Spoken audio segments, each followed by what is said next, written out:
Hello, writer friends. I'm Micah Craddy. Welcome to Let's Write Scripts. I'm a WJ screenwriter and the head of writing at Arc Studio, the best screenwriting app in the world. There's a link to check it out in the description, or you can Google it or go to arcstudiopro.com. Great app. It's what I use to write my scripts if you're looking for screenwriting software. Today on Let's Write Scripts, we're going to be doing 3 writing sprints where you can work on your script. It'll be a timer. There'll be some vibey music. It'll be a good time. We'll be writing. And then in the breaks between the sprints, we'll be chatting about screenwriting. I'll be answering your screenwriting questions. It's going to be a good time. We're going to talk about writing. We're going to do some writing. We're going to learn some things. We're going to make some progress on our scripts. We're going to have some fun. It's going to be awesome. Before we get into it, I want to know, where are you and what are you writing today? Standard questions. Love seeing people join from all over the world. Every continent represented except Antarctica. Still looking for that Antarctic visitor. So if you're down there, if you know a researcher on the South Pole or anything like that who's into screenwriting, have them join. I want a legit one. I don't want any of these fake ones. I get some people claiming to be from Antarctica, but they're not. I know it's true. So I want to know, where are you and what are you writing today? What kind of project are you working on? Are you working on a feature? Are you working on a TV pilot? Are you working on a short film? Are you working on some poetry, a short story, a novel, some other kind of creative thing, essay, or maybe you're just doing some work, whatever it is. I would love to hear it in the chat. So where are you and what are you writing today? And then we always have a discussion question, and the discussion question helps us to get into the zone a little bit here, into the writing zone, into the writing mood. Maybe you're doing something else. You're not thinking about writing. You're doing some chores. You're at work. Whatever. Let's get into the screenwriting mode. So the question today is, how and why should you establish the tone of your script? So tone, I feel like, gets thrown around a lot, but I don't know if people always kind of fully understand what it is when they're talking about tone. So I want to talk about tone a little bit. So I want to know, how and why should you establish the tone of your script? Get some thoughts from you guys, and I'll pitch in with my thoughts as well. I'm in LA as usual. Recently we've been talking about how sunny and hot it is, but we've had a little winter. It's been kind of raining off and on this week, which has been nice. It's contractually, you have to be, it's the law. You're obligated in LA whenever it rains to say, we need it. So it's true though. We always do need it. We've needed the rain. And I'm working on a feature today. It's like a coming of age horror that I've been working on for a while. Pretty excited about, kind of in the guts of it still. Really figuring out the story. Made some changes to it, which have kind of had some rippling effects. It's one of those things where it's like, I think it's all for the best, but it means more work. So that's what I'm working on. I want to see everyone in the chat. Sir Tibbsy in the UK, just writing an auto apply for emails when you're on annual leave. That's what a wonderful, like, throw a little creative juice into those. They don't have to be just like the normal thing. Really, get a laugh, create some drama. Push the envelope a little bit, or don't. I don't want to get you fired. Cash in Arkansas, working on cards for your pilot. Oh, cool. So you're working on beating out your story, as you would say, or breaking the story. When people talk about cards, usually they're talking about story beats. You can see some cards over my shoulder. It's like figuring out the beats of your story. Like it. Doll's Eyes in Toronto, working on a short film. Shoko in Ireland, working on some bits of your feature film. Tony Stark, we are writing scripts again. From writing Python scripts to screenwriting scripts. I've come a different way. That's right. You joined, was it last week or a couple weeks ago, thinking this was about like coding, but it's about screenwriting? I'm so glad you're back. That's awesome. Ciaran, also in Ireland. Got the Irish contingent here tonight. Continue with the penning of your current mystery thriller with a friend. Maybe a rough outline will happen. Awesome. Ray in New Jersey is working on a feature-length film, a spec script. Awesome. Good luck today. Tessa is working through some feedback in Studio City. Awesome. Christian from the Dead South, working on what is the Dead South? Oh my God, that sounds intense. Working on, I'm unfamiliar with that phrase. I think, do you mean the Deep South? Was that an autocorrect? I don't know, but like the Dead South, that sounds intense. You're restructuring Act 1, the first break of your feature, back to the outline. Awesome. Kiwi in Pennsylvania, working on a feature script. Pam in New Mexico, still chipping away to feature rom-com. So talking about tone. Tone helps readers comprehend the story better. How to do this? Add either more comedy or drama. Okay, so that's today. We're talking about the question of the week: how and why should you establish the tone of your script? So Pam is saying, that the tone helps your reader comprehend your story better. I think that's true. I think that's one thing that it does. I'm going to talk a little bit more. If you have any thoughts about tone, get in the chat and let me know. How and why should you establish the tone of your script, if you have a definition of tone, get in there. How for the tone, I would say by matching how it reads the tone of the script. For a comedy, might be more casual. For the horror, that read more suspenseful. Okay, so like matching the writing to the genre, to the type of thing you're writing is part of tone. Yeah, definitely. I think we're getting along the right track. Ray is working on a script about coming of age fixer vigilante. That's an underwear model. That's fun. Hey, it's at Hope, South Dakota. I feel like I haven't seen you in a minute. So glad you're here. Let's see here. We've already done a little writing today. The muses are strong tonight. Let's hope the muses stick around and keep going. I love it. Juno in Massachusetts, working on your book again, but still have screenwriting project in the back of your mind. On establishing tone, you want the reader to have a strong instant sense of how it will look and feel. Okay, so kind of talking about like reader expectations. I like that. Cool. Oh, Christian, it's a band name, The Dead South. Awesome. Tone helps the mood of the story. Definitely. Tony, I feel very positive here. Subscribe to make me feel positive in life. Thank you. Oh, that's awesome. That we definitely try to have like a Tony, Tony, a positive atmosphere here. I want this to be inviting and welcoming people. I think creativity thrives best in those things. It's also like y'all got enough going on in your own lives. Like this is a fun time. This is like your creative hour or creative 90 minutes plus, because we usually go over. So I want to share a little thought about tone. I want to mention a little bit of a definition. So we're talking about how and why should you establish the tone of your script. And I was kind of looking at some definitions of this, and there are a couple I liked. One was talking about the emotional coloring of a screenplay as the tone. Sort of a more technical definition was the range of emotions and actions that allow the audience to remain fully immersed in the story without breaking their suspension of disbelief. It's a little technical, that definition, but I really like the range. It's kind of like the range of what's possible in your script, of what fits in your script. It's like, what kind of things feel right in this world that you're creating with these people that you're creating? What's kind of the range of possibilities that fits for this? It's kind of like what kind of movie it is, but it's different from genre because, different like genre within a genre, things can have a different tone. Like if you think about the horror genre, there are so many different tones in there, right? You can have like a comedy kind of slapstick vibe. You can have a like very dark vibe. You can have, so many different like a gory like tone. Like there's so much like a violent tone, like more of a psychological one. Like there's a lot of tones, but you can kind of think of it as like the range of possibilities. What kind of things can happen in your story? And you can accomplish that. You can figure out the tone at the story level and at the scene level. I think a lot of times people focus at the scene level, right? Because like, what kind of language are we using? What's happening? What kind of humor is in the script? What's happening in the scene? But in the story level, you can think of tone and kind of like, what kinds of problems are people facing? How do they deal with those kind of problems? That can help establish the tone. What kind of consequences are there to these problems? Are there big consequences? Are there permanent consequences? Or is it lighter? Is it like there aren't really consequences that much? It's more of a lighter tone. It's more fun. So you can kind of think at the story level. What kind of problems are people facing? How are they dealing with these problems? What kind of consequences happen in these problems? And like for what kinds of problems? Like, is it murder, right? Is it the end of the world? Is it these big kind of problems? Or is it more, little slapstick? Is it stepping on a rake and hitting you in the head? That's a different kind of problem. So think about what kind of problems fit in your world can help you establish the tone. Obviously at the scene level, the language, the attitude of one thing I think is really important is the attitude of your characters towards what's happening. Are they amused, in control? Are they frightened?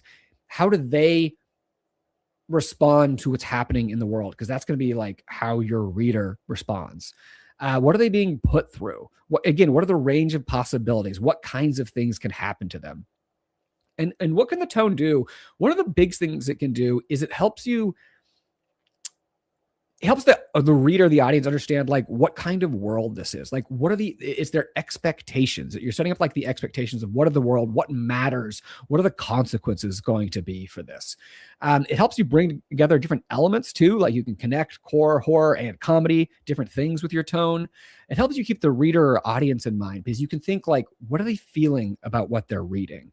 And if you keep that in mind, it can be very helpful. It can be very entertaining. It can also help you write because when you're stuck, you can kind of think about the tone and it's like, what kind of problems can fit in my story? And it can lead to surprise a little bit when you push the boundaries. So there's a lot of things you can do. Those are just kind of some thoughts. Getting back in here. So your thoughts. Why for tone can be a script for a horror and comedy can read the same. So it's important to show the intent in the script. Yeah, exactly. It helps you give more nuance to your genre, right? Because within the genre, exactly like Jordan Peele, there's so many things that you can do. So that's very important. Welcome, Kelly. Working on a pitch deck. I'm planning for a feature for a short film. Love it. Doll's Eyes was saying, I think it's a recipe of how actions of dialogue of each character match together to create a dynamic that sets the tone of the film. Why? To connect emotionally with the characters.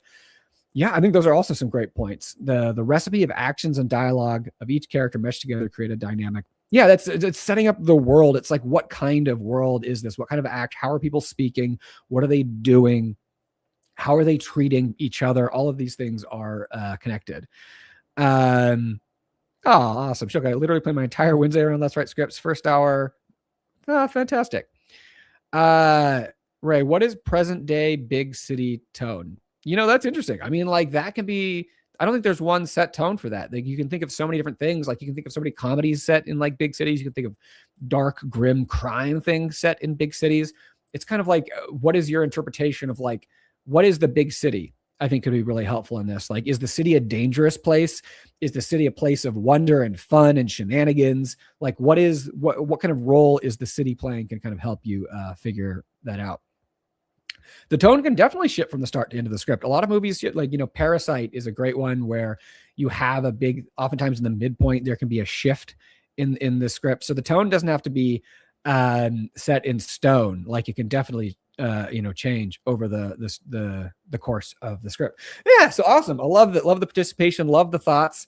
I don't know. I think we're going to have a great Let's Write Scripts today. And I think on that note, we should do some writing. So if you're new, and you're wondering like, how does this work? How does this work? He's just talking and then I write. When do I write? What's going to happen in just a minute is I'm going to put a timer on the screen and it's going to count down. I'm going to mute myself. I'll be minimized to the side and I'm going to play some vibey music. And during that sprint, you just work on whatever it is that you're here to work on. They're unprompted sprints because we're all at different parts in our project. It's just like a time really for you to utilize as any way that you feel is best. The first sprint is just 15 minutes. It's a warm-up sprint, lower the bar. Oftentimes, some people have been writing awesome, so they're like in the zone already. Fantastic, jump in. Some people might be trying to like get in the zone. So maybe you're starting off by reading over what you were writing, doing some free writing, whatever it is. I'm actually going to be doing some like notebook writing for this first sprint a little bit. I've been doing like legal pad and pen writing recently, just like switching it up. It can be very helpful. It's kind of fun, especially when you've like used to a computer for like everything in your life to just write by hand. It's like the brain works a little differently. So that's what I'm going to be doing. And then after the sprint, we're going to come back, talk about how that went. And if you guys have any screenwriting questions, I'll answer them there. And it's going to be great. We'll do another sprint. And then later in the second sprint, I'll show the sandwich of the week, which is the best looking sandwich that I made and ate this week. So you got that to look forward to. It's going to be a great time. So we're going to get into it now with the first sprint. So we're going to get the music going. We're going to put 15 minutes on the clock. I'm glad you're here. Tells you out. Yes. Oh, tone. Another great point. I love it. All right. So 15 minutes on the clock. We're going to get into it. So excited y'all are here. You guys ready to write? I am. I'm feeling it. It always helps talking to you guys to get me in the mood to write. So 15 minutes on the clock. Get you guys on the other side. Let's do it.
All right, that is the end of the first writing sprint. I almost missed the end of that because I was feeling it. That was a great writing sprint for me. If you joined during that writing sprint, welcome to Let's Write Scripts, brought to you by Arc Studio, the best screenwriting software out there. You need an app to write your script, check out Arc Studio, arcstudiopro.com. If you did that writing sprint, I want to know, how did it go for you? Were the muses with us? Were they rolling through? Was the writing going strong? Was there just lightning and energy crackling out of your brains? Or was it more like a sputtering car who can't start? And the muses were maybe in that car that couldn't start and they couldn't get to your home in time to help you write. Let me know how it went in the chat.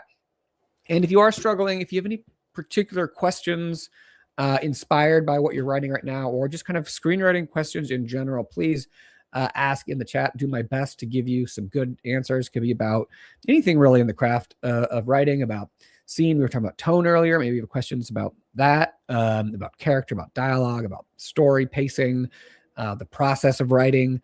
Any of those things, get in the chat and let me know. That sprint was good for me. Yeah, it like took a turn. It was like one of those moments of, I feel like you guys can always see if you're looking at the screen, my face kind of light up when I thought of something. And I was thinking about a new opening for my movie, because kind of I made some changes in the middle, which are rippling out, and which kind of changed the tone, which is why I wanted to talk about tone today. And so I needed a new opening. And it's a horror movie. So oftentimes with horror movies, you start them off with like a dose of horror, something happens and that kind of helps set the tone and the expectations, that more is going to happen later. And having that opening bit kind of a horror opening lets you then have a while where you can establish like the characters and the story and more stuff, without having to have monsters or whatever kind of stuff. It gives you time. So it's kind of like trying to think of a new opening of what that thing is. And I just sort of like opened a door, and it was like, wasn't the door I was looking at, it was like a door to the side. And I was like, oh, what if I go this way? Which is just like a wonderful feeling when you're like, this is this, and you're like, but, oh, that's fun. So I kind of had one of those moments in that last writing sprint for me here. Let's see here. Julio, haven't seen you in a minute, man. Glad that you're here. Sages of Time from South Dakota. Got a couple South Dakotans in the house tonight. Ciaran had this question earlier. I wanted to ask, finishing filming my short and edited, and there's some changes from screen to script, which always happens. Is it worth going back to write a shooting script based on those last minute changes? And I think that's up to you. I don't know if there's like necessarily a reason to, unless you're submitting to something where they want both and it needs to like accurate. I mean, I think it could be kind of fun for you to make those changes and kind of see why, if there's any lessons to be learned. But I think it's just kind of like, if you want to, if you see value in it yourself, to do it here. Question, is there a benefit to writing a PG or PG-13 versus R-rated feature, and what causes the difference? Is it more cursing, more sexual references? Has decided which type for my story.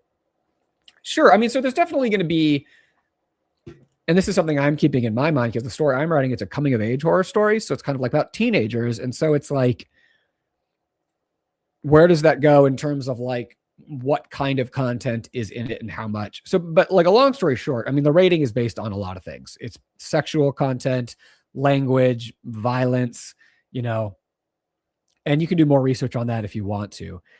Honestly, it's hard to think about it in the sense of being strategic. I think write the script that you feel best tells the story that you want to tell. You can always change things in revision. So, you know, especially in early drafts, like try not to think too much, I think, about that. Like there are all kinds of stories, you know, and movies get made with different kinds of ratings. But, you know, if you're making like a, you know, I don't know, a family adventure movie, then yeah, you know, you don't, you know, I think you kind of instinctively know what kinds of things are in the kind of movie that you're writing, right? Like if you're writing a family adventure movie, you've seen a lot of those. You understand that there's not going to be like, you know, someone's head exploding or like some graphic sexual content or anything like that, right? Like it's going to be like there's certain kinds of things that happen. But I would say in general, try to focus more on what you think is the best way to tell the kind of story that you want. Cash had a good sprint, finished his first act. The Muses were blasting past the speed limit today. Well, I hope like they get it under control. I wouldn't want anyone to get hurt by the Muses on the news. I love it. Julio is asking, what alternatives do you suggest for networking, getting a script out there aside from spending money on countless screenwriting contests? I mean, oh man. There are so many different ways to answer this question. And I mean, you can just think of it like as avenues. So it's hard because I want to give you an encouraging answer too, but like there's so much unpacked in this. Like this is the question that everyone wants to know, right? Like, and if there was an easy answer to this, then it'd be great. There are things like, yeah, you can submit to the blacklist. You can do contests, but I think you need to think of terms of like avenue. Like for me, I moved to LA when I was 23 because I wanted access, right, to people. And I like built relationships with people over years. So the people that I like that read my stuff now, these are relationships I built. Some people I worked with, some people I've met through people I worked with. Some people I've just like met just through life. Some people I've met through this job. Some people were through a manager, you know, or something like, so there's a lot of different ways to do it, but you just kind of have to think about like, how can I build connections? And it's based on, it's going to be different for everyone. Where are you in the world, in your life, in your career? But I don't have a magic bullet. You know, I'm more an expert, I would say, on the craft of writing, not the career part. Now, I'm not going to like say that like, oh, this is the formula that you need to follow. So hopefully that helps a little bit in ways to think about it. But it really is like, you know, you can think strategically. I would say like, look back. I did a Q&A with Franklin Leonard, who runs the Blacklist. It's on our YouTube channel. And we talked about some of these things. I did a Q&A with the producer. You look at some of those interviews and I think you might be able to get some more insights as well. Kiwi had things rolling in their sprint, reluctant to come out of the zone. I always want to give people permission, by the way, to stay in the zone. If a writing sprint ends and you don't want it to end, like mute me or something. Like you can just keep writing. Like I want to get you jump started, you know? So you all have my permission to mute me at any point. Like literally right now, I could be just muted on your computer and I wouldn't know. And that'd be kind of funny, honestly. So you have full of permission to do that. Question, when should you use an M dash versus ellipsis? I mean, it's preference. Usually ellipsis is more of things trailing off and an M dash is more of things getting cut off. I would say in dialogue, if that's how I'm answering this. If you have a dialogue with like an M dash and then something else, I would interpret the M dash as that dialogue being cut off. And if it's an ellipsis, it's more trailing off. That's what I would say. I'm working on adapting a classical Greek play by Goethe. Wait, isn't Goethe? I thought, isn't he German? Goethe's. Yeah, Goethe's German, right? So is that a classical German play? Do you mean? I'm working on adapting a play of some sort into a modern high concept thriller. Any tips? Yeah, I mean, like, so with any adaptation, like, comes with accepting that it's a different medium, right? Like, if you're taking something like what you're doing, it seems like a pretty big adaptation, right? So you're making a lot of changes to it. One, I think this would just encourage you to feel free to that. Don't like feel like held back too much. Like, use what's helpful from the source material, I would say. And maybe it's like the gist of it, or like the central question or the central conflict of it, right? That you can use that kind of as the heart of the story, but you have some freedom in order to adapt it. So don't feel like you have to do it like to the letter, I would say here. Chris, I like to use the first sprint to go back and noodle the last scene I wrote as a warm up for the next one. Oh, that's great. Yeah. Anything it takes for like a warm up, I think that's fantastic. I love that here. Kelly, having a challenge writing a 500-word synopsis for a film that has 5 intersecting storylines like Crash or Traffic. Should I just focus on the main character? Well, one thing I would say is like look back at some of the synopses for those other movies like Crash and Traffic and how do they write them. One thing I tend to tell is try not to think of it as a synopsis sometimes, because like synopsis is so dry. I hate writing synopses. Try just thinking of writing a very short story, right? Like you want it to have the emotion. Like synopses can be just very dry and unengaging. Like I always try to think you're telling it to a friend, right? For me personally, because I like going to bars, I like to think I'm on a bar stool and there's someone next to me on the bar stool and we each have a beer and I'm trying to be like, this is the story, and I'm like trying to get them engaged in it. So whatever your version of that is, maybe it's not a bar, maybe it's tea or coffee, or you're on a walk with someone or a hike and you're telling them about it, or you're at dinner or breakfast, whatever it is. And you're just like trying to get them engaged with it. Think of it in that way. So it's more like the emotional elements and the hook and like the storytelling strategies. It's not just a dry synopsis, I would say. Brian, going down the middle of the moderate writing sprint, not too hot, not too cold, just right down the middle. I love it. Kiwi, yeah, same thing. Looking at suggesting, yes, looking at the Crash or Traffic synopses can be very helpful. Forgot to mention, you got your short film down to IMDb at the weekend. Oh, so cool. Yeah, I remember having mine up there. Like it's really fun to see your stuff up there. That's great here. Wait, how did a German write Greek plays? Like he wrote, I'm just feel so ignorant now that I don't know about him. So like his plays took place, he set them in ancient Greece, even though he was writing in Germany in the 18th and 19th centuries, which I knew offhand and wasn't just totally looking up on my computer. That's cool. I learned something. I'm going to like read a little bit more about him. But yes, agreed that adaptations you treat it as its own thing.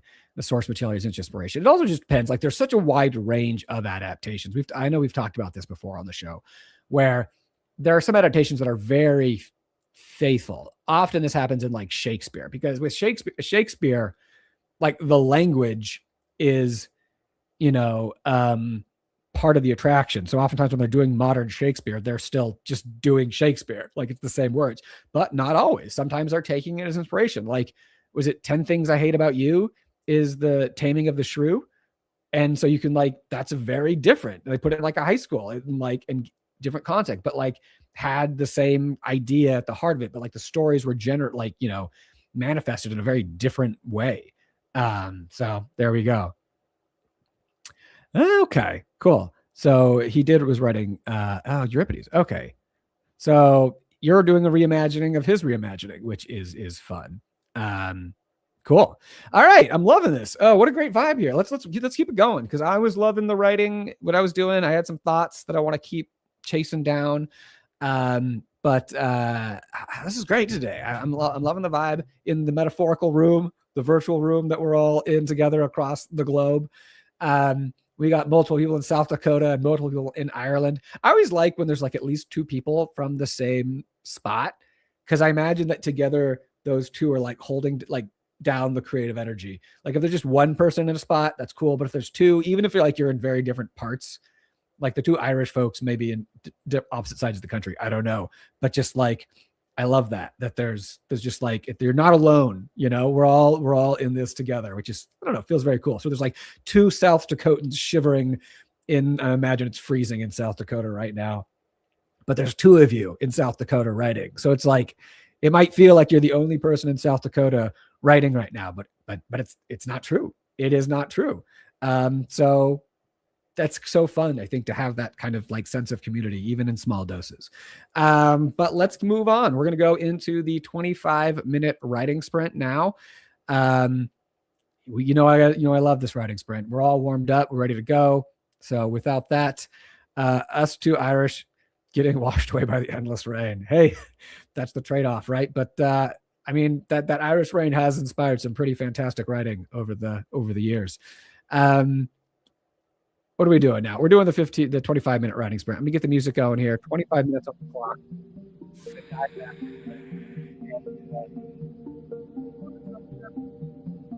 This is, look, people are connecting. Fantastic. Let's get to it. 25 minutes on the clock. Catch you guys all on the other side.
All right, and that takes us to the end of the second writing sprint here on Let's Write Scripts. Welcome to anyone who joined during that sprint. This is Let's Write Scripts, a weekly live stream show about screenwriting where we talk about screenwriting, answer questions about screenwriting, and actually do screenwriting. All of us out there, you in the chat watching this, doing your writing, me here doing my writing, working on our scripts separately, but kind of together. Yeah, if you're new, so glad you're here. Welcome for joining. Welcome. Thanks for joining. Welcome, and thanks for joining. That's how words work. That's a sentence. If you did that sprint, let me know how it went. If the first sprint went poorly, did things go better on this one? And if the first sprint was going well, did things take a nosedive here? Take a sudden and unexpected twist for the worse? Let me know. Get in the chat and let me know. So glad you are all here. The literal sunshine has emerged since we started. So it is just like a perfect metaphor for my mood over the course of Let's Write Script. Yeah, I'm having a great time. My writing's going fantastic. I conceived and wrote of a new opening scene in the first two sprints. And just and then also figured a way to kind of call back to that scene later in the script and tie things and thematically link sort of two things together. So just very, very good sprint for me. So I am enjoying it. Let's see here. People are having arguments about the heat. This is a weird thing. It's in the winter, it's people get upset if it's too hot somewhere. And then people in the really cold areas get very upset that we're complaining about being hot. It's not supposed to be hot in a lot of the places it is. So it is a problem.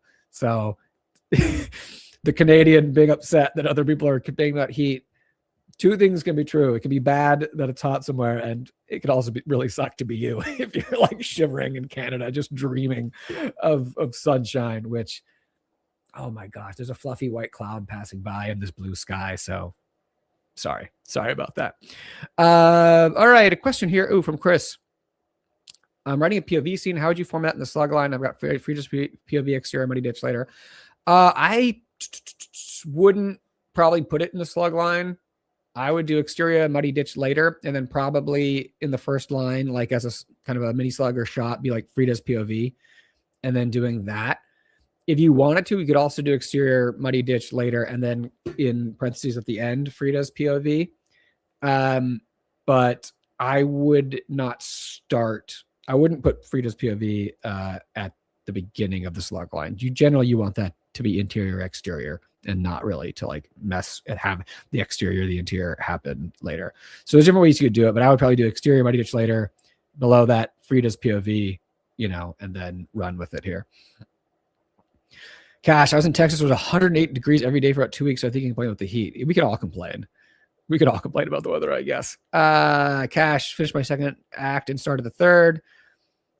Zoe, great to be here, but you totally scared me there. I tried to turn the music down slowly, kind of, or fade the music down so that would as a signal that I was about to start talking, but maybe I was too smooth with it. I gotta turn the music down suddenly, and then you guys will be no, oh, he's about to talk.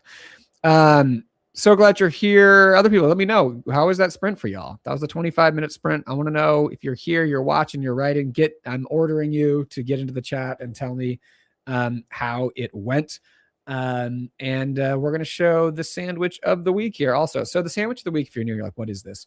Every week, I love sandwiches, and I like showing you the best looking sandwich that I made and having a little fun with it. So this is the sandwich of the week. It's on TV. It's so good it had to be broadcast. What do we got here? This one is a rosemary polenta bread, turkey, cheddar cheese, avocado, Italian greens, sun-dried tomatoes, pickles, mayo, mustard. And then I got these Dorito things on it, which they're fancy Doritos. I don't know. Have you guys seen these Doritos now? It's they're trying to make Doritos seem like a health food or a natural food. So it's Doritos, but they say simply on them or something. And it's it's purely a marketing thing. I mean, or 95% a marketing thing. But as someone who loves Doritos, I'm willing to fall for it. I volunteer to fall for it, to be oh, these are slightly healthier than regular Doritos. And so I get these and feel not bad about them. They're like adult Doritos, I guess. It's like I'm like, oh, I'm mature. I'm not eating the childish Doritos. I'm eating these healthier Doritos. So yeah, this is the sandwich of the week. Kelly earlier was talking about writing synopses, but the telling a story idea helped. Yes. If you're ever writing a synopsis or a summary of something, try not to think of it as a synopsis or a summary. Try to think of it as a very short story and use the same storytelling techniques that you would use otherwise. That's very helpful. That looks slay. Thank you very much. It tasted slay. I don't think that's a real sentence. I'm 40. Like I'm not in touch with the youth, with the slang. But I cooked. I'll say this. I didn't actually cook, but I cooked when I was making this here. Juno, pretty good sprint so far today. Weather not great, so I'll join in complaining about that. Love it. That's what we're here for. We're here for screenwriting. We're here for sandwiches, and we're here for complaining about the weather. That looks splendidly delicious. Thank you so much. It was very good here. Yes, the TV frame is fun. It's so weird when you're in sort of a transitional generation, because like when I was a kid, like this TV looks like it's from the 50s or something, but like we had a TV, like I think when I was very young, that you still turned the dial, like to change the channel. I think that was one of the oldest TVs we had, like literally. I don't think it had a remote, like when I was a very young, like in the early 90s. And it's just like now it's just crazy to think that like that feels, I guess that was a long time ago because I'm 40 now. So that was like 30 something years ago. But like it feels like that was like 70 years ago. Very LA with the healthy Doritos. I am very LA in a lot of ways. I mean, I don't like get smoothies that cost $30, but yeah, I am. In other ways, I am very LA. Tune in every week. Yes, exactly. Don't touch that dial. Stay around for the sandwich here. As someone who can't eat red dye, I appreciate the Simply Doritos. Yeah, I mean, maybe I'm being a little naive, or not naive, cynical about it, but I'd really, they are probably slightly better for you than regular. I mean, it's basically just corn with like some seasoning, some dusted on it. So I mean, I don't know. It's not a health food, but it's great. But the sandwich was yummy. Brian had a good sprint. Pace increased. Love it. You should try. Oh, I love putting Doritos in bread. I love a little crunch. I haven't done that in a while though. I used to do that all the time when I was a kid. Put the Doritos in the sandwich so you get the crunch. I do that occasionally still, but I'm going to do that next sandwich, I think, Zoe. I'm going to put some Doritos in the bread in your honor. And when the crunch happens, enjoy that. But like, yes, that is such a classic move. The Doritos in the bread. Dorito TVs were so low poly back in the day. Low poly. Is that mean like, wait, is that like low polygons as in like the graphics were old? Is that the slang? I don't know that slang. Gosh, I feel old. All right. All right, cool.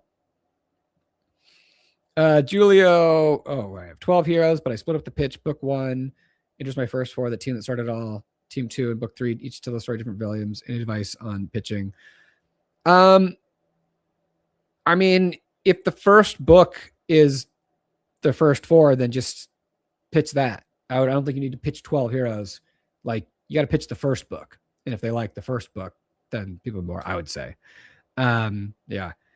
TVs were so heavy in my childhood that no things would ever thinking of stealing it. Yeah, I mean, I feel like one of the differences like that has really changed in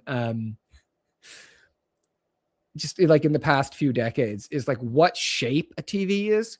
Because when I was younger, like a TV was a cube, right? Like you thought of it in 3 dimensions. It had depth, and the depth was like almost as much or even more as like the width or the height.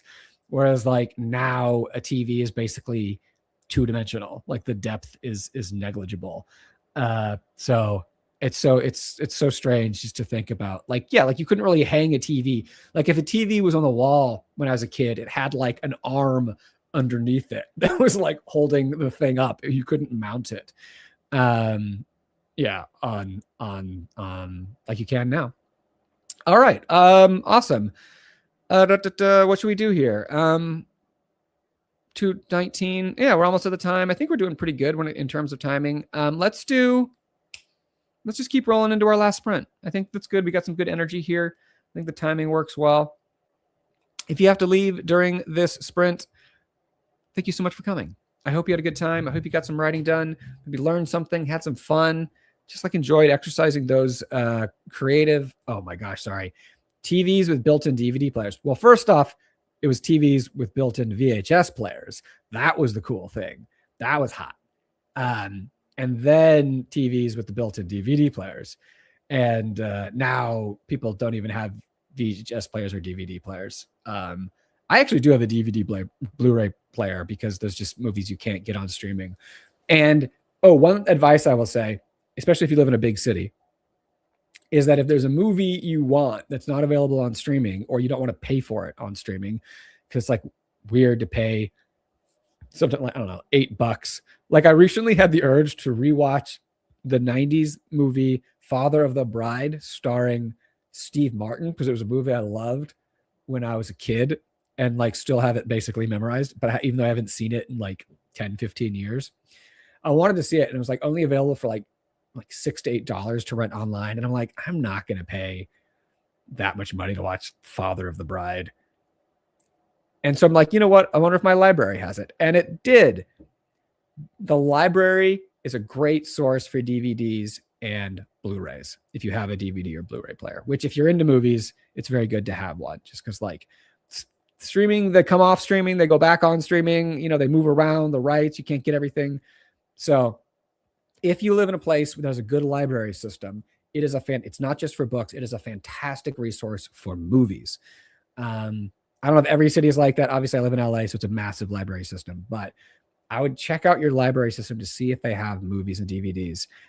Juno's what I'm talking about. It's all the time. Yeah. And they're free. And exactly. And it's like, sometimes when you're watching like a 90s movie, it's like, you don't want to spend money to do it. Like free is fantastic. And yes, Father of the Bride, it's a little dated in a few places, but still I would say holds up mostly. It is so fun. And I still, as I was watching it, realized how much of it I have memorized to this day. All right. So now we're going to move into the final sprint. We're going to do, it's really 8 minutes left. So we're going to end with a 15-minute sprint. Thank you all for being here. If you have to leave, no worries. Say farewell in the chat. Let me know how it went. I would love to see you next week. Same time, same place, 1 p.m. Pacific here on the Arc Studio Screenwriting YouTube channel. And if you stick around, we'll say your final farewells at the end. But like, let's just do it. Let's get them. Let's end strong, dig deep, a little more writing, and we'll say final farewells in 15 minutes. So here we go. Finish strong.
right. That is it. That brings us to the end of Let's Write Scripts here for Wednesday, February 18th.